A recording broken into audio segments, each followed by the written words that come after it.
छोटे ठेला दुकान फल फूल व्यापारी वर्ग मदद के लिए माननीय कलेक्टर श्री आशीष सिंह, गांधीनगर थाना प्रभारी आवेदन पत्र देकर गरीब महिला मोनिका गांधीनगर समस्या का निराकरण मांग संजय सिंह चौहान यूनियन नेता महिला नेत्री रखी। शासन प्रशासन मदद की गुहार लगाई पंकज जैन पत्रकार। करती थी, काय की दुकान संचालित करती थी? ये फूल की दुकान है और फूल की दुकान लगाती थी, वहाँ से मुझे हटा दिया गया है। कितने साल से आप फूल की दुकान का व्यापार करती थी? तो 7-8 साल हो गए। कहाँ पे करती थी? ये गांधी जी की मूर्ति के पास सुरेश जैन के सामने।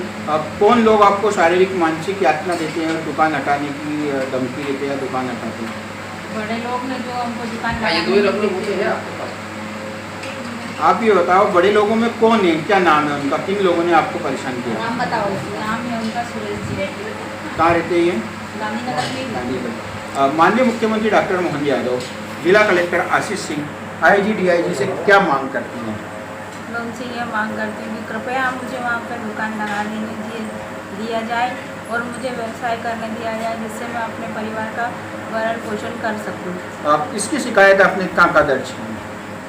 इसकी शिकायत मैंने मुख्यमंत्री जी को की है जी, माननीय कलेक्टर साहब को दिए, नगर निगम में दिए और पुलिस में भी करी है।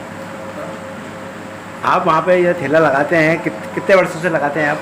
वो 7-8 साल हो गए। 7-8 साल पहले आप क्या महीना देते थे उसको? फुटपाथ का पैसा कितना देते थे? 1500 रुपये। उसके बाद में कितना फिर कब बढ़ाया उन्होंने फिर 5-7 महीने बाद फिर बोले मेरे को 4000 चाहिए। 4000 तो देते थे आप? 4000। जी हाँ। और अब ताज़ा विवाद क्या हुआ आपका? वो बोल रहे हैं कि मेरे को सामने वाला 10,000 दे रहा है, या तो आप 10,000 मेरे को दो, नहीं तो फिर यहाँ से हटा दो। नहीं हटाओगे तो मैं नगर निगम से बोल के हटवा दूँगा, पुलिस वालों से बोल के हटवा दूँगा, ये मेरे को धमकी दी उन्होंने।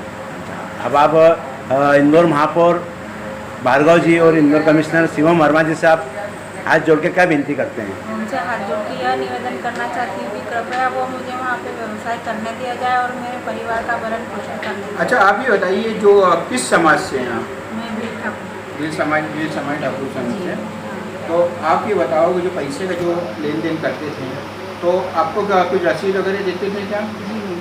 रसीद नहीं। आपका नाम बता दीजिए। मेरा नाम मोनिका गरी, पटेल नगर गोमती। आप किस लिए आए थे? हम यहाँ पर इंदौर के अंदर अधिकतर हमको पथ विक्रेताओं के साथ शोषण होते हुए देखा जा रहा है। कई वीडियो वायरल हो रहे हैं और यहाँ की मीडिया पथ विक्रेताओं की समस्याओं को शासन प्रशासन के सामने ला रही है।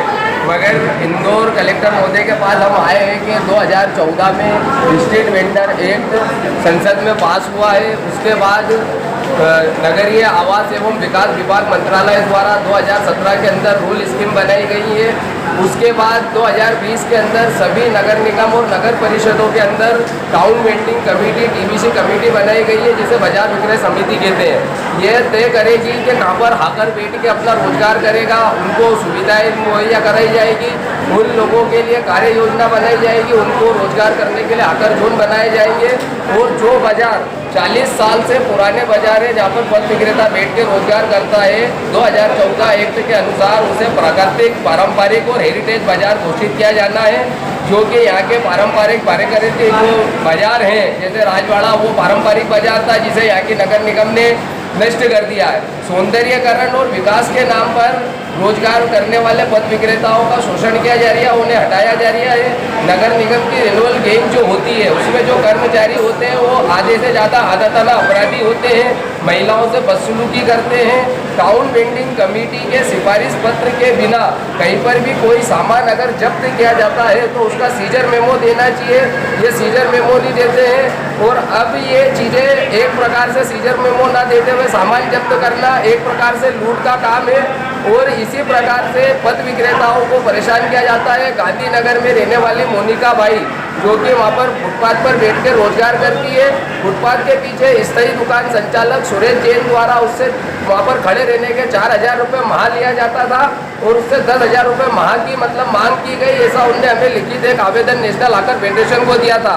आज हम पुलिस कमिश्नर साहब संतोष सिंह जी से मिले हैं और उन्हें भी हमने आवेदन दिया है कि वो सुरेश जैन के खिलाफ कार्रवाई करे, जांच करे, क्योंकि सिर्फ नगर निगम की जो रिन्यूअल गैंग या बाजार वसूली है बस उनको ही पथ विक्रेताओं से वहाँ पर बैठने का चालान या शुल्क लेने का अधिकार है, अन्यथा किसी को भी किसी पथ विक्रेता से किसी प्रकार के पैसे लेने का अधिकार नहीं है। और अगर कोई ऐसा करता है तो उसके ऊपर अवैध वसूली की कार्रवाई करना चाहिए, उनके खिलाफ प्रकरण दर्ज करना चाहिए।